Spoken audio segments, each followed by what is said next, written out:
Sure. Here's section 1, 500 words, of the script for She Cheated, Got Pregnant, and Wants Me to Raise the Baby, written in a concise, emotionally focused narrative style, as requested. If you'd asked me a year ago, I would have told you my life was perfect. I had a stable job, a decent apartment, and most importantly, I was in love with someone I genuinely believed was my forever. Her name's Sarah. We met in college, she was studying art, I was working toward my business degree. What started as casual study sessions turned into late-night conversations, movie marathons, and 5 years of growing together. She had this way of making everything feel calm, like the chaos of life couldn't reach me when I was with her. After graduation, we talked about taking the next step, moving in, building something long-term. I helped her set up her Etsy shop, even loaned her money for her first batch of supplies. She was ambitious, always working on something. I admired that. I loved her fiercely, and I thought she felt the same. The first few months living together were everything I imagined. Waking up next to her, cooking dinner side by side, binge-watching shows late into the night. We were in sync. I started thinking seriously about proposing.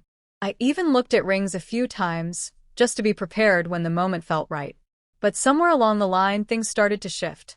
Nothing dramatic at first, just little things. She was on her phone more, turning it face down on the table. She stayed later at her new job, always saying the team was going through a hectic season.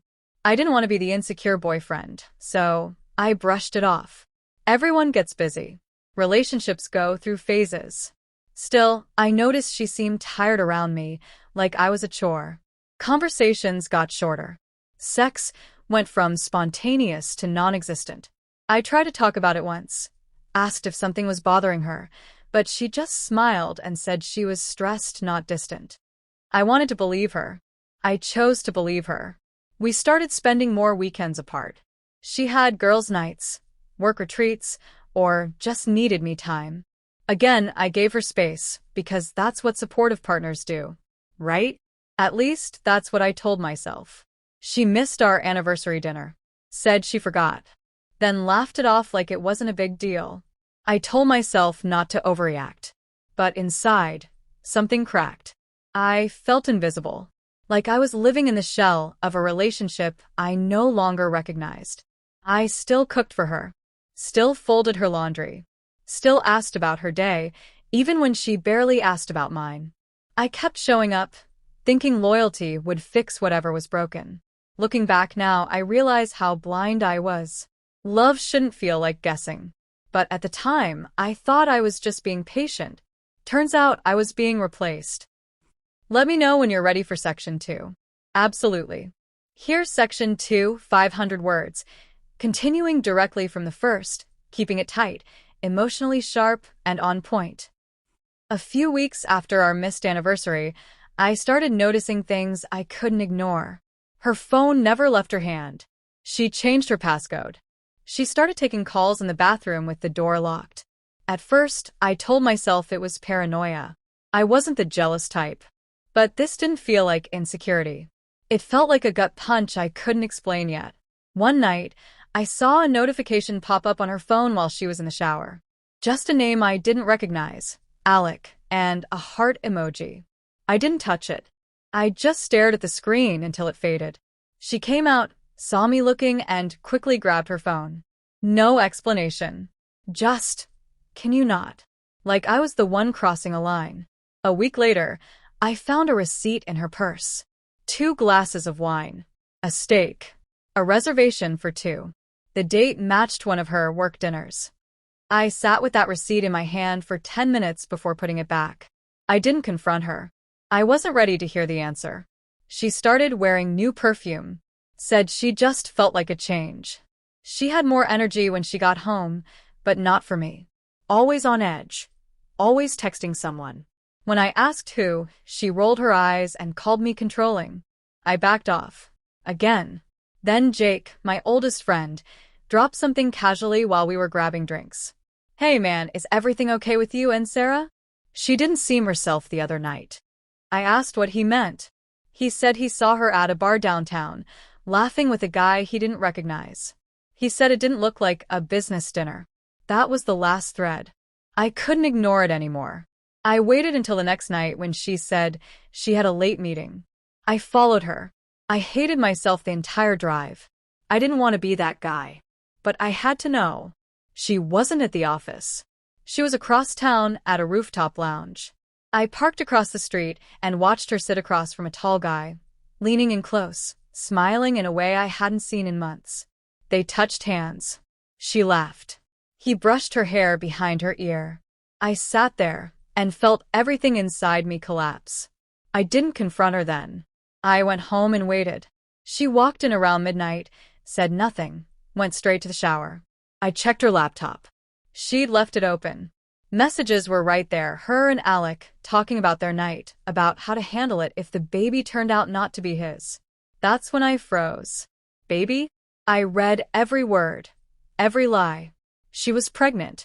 Not mine. Not maybe. Not a chance. And she hadn't said a single word to me. I closed the laptop, sat on the floor, and felt something inside me go completely silent. Let me know when you're ready for Section 3. Of course. Here's Section 3, 500 words, continuing the story with direct, emotionally charged writing and zero repetition. I didn't sleep that night. I just kept hearing her voice in my head, laughing, lying, telling another man about a child that wasn't mine. By the time the sun came up, I knew what I had to do. When she came into the kitchen, I didn't wait. I told her we needed to talk. She looked nervous, but played it off. I didn't let her speak first. I told her I knew everything, that I followed her, that I saw them, that I read the messages. Her face dropped. No excuses, no panic, just a long silence. Then, finally, I didn't mean for it to happen. That was her opening line. Not sorry. Not denial. Just damage control. I asked who he was. She said his name was Alec, a guy from her new job. Said it started as flirting, then turned into something complicated. Asked how long it had been going on. She looked down and whispered, "A few months." I asked if she loved him. She shook her head, said it wasn't about that. Said she didn't even know if she liked him anymore. I asked her straight, "Is the baby mine?" She didn't answer right away. Just stared at me with that guilty look people get when they're trying to find the least painful version of the truth. Then she said, "I don't know." That hit harder than anything else. The betrayal was one thing.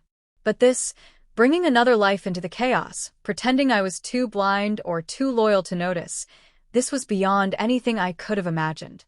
She started crying, said she felt lost, that it just happened, that she didn't want to hurt me, that she still loved me, even now.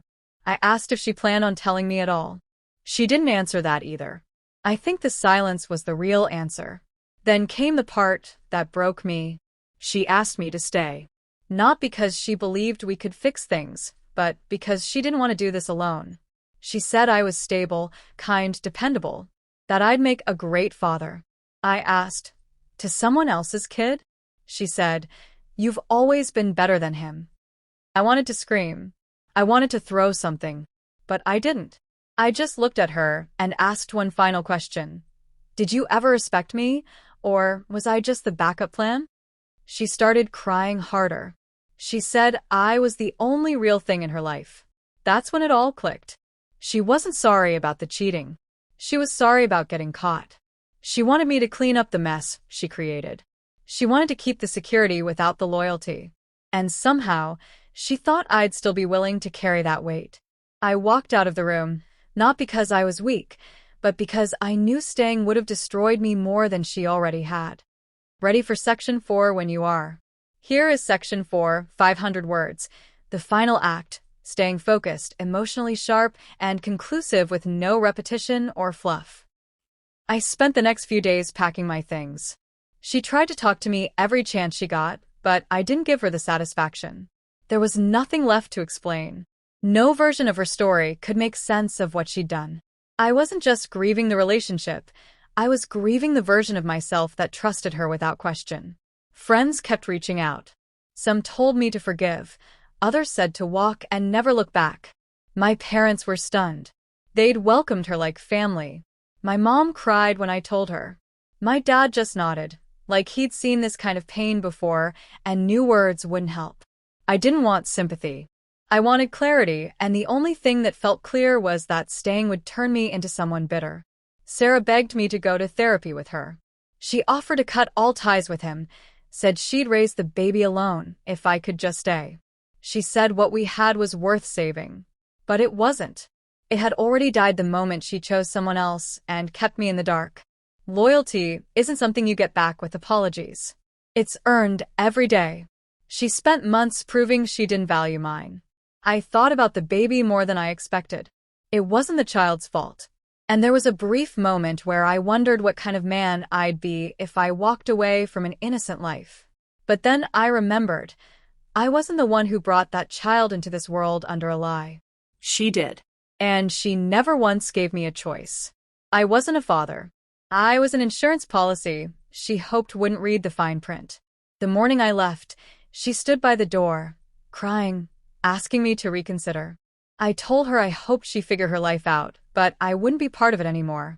I told her I loved who she used to be, but I couldn't recognize the person standing in front of me. She didn't argue. Maybe for the first time, she realized I wasn't bluffing. Weeks passed. I blocked her everywhere. No contact. I started going on long walks just to clear my head. I deleted every picture, packed away every memory, and threw out the ring I never got the chance to give her. The silence was loud at first, but it got easier. 3 months later, she emailed me. No subject line. Just a photo of the baby. She said he was healthy, that he had my eyes, and she hoped I'd meet him someday. I stared at the screen for a long time. Then I deleted it without replying. There are moments in life when choosing peace feels like cruelty. But walking away from her wasn't about punishment. It was survival. I gave everything I had to someone who threw it away. And I finally learned the difference between loving someone and saving yourself from them. Let me know if you'd like a version formatted for voiceover or subtitles.